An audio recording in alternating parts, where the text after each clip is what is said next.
Hey everybody, welcome to another tutorial. In this video, I'm gonna let you know how you could go ahead and create a playlist in your Amazon Music. So in order to create a playlist or make a playlist in your Amazon Music, you just have to follow the steps.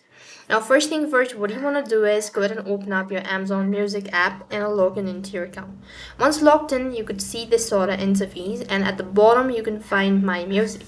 You just have to go ahead and press that option. While you're on this page, just tap the three dot icon from the top right hand side corner of your screen and go ahead and press the My Music at the bottom of the page.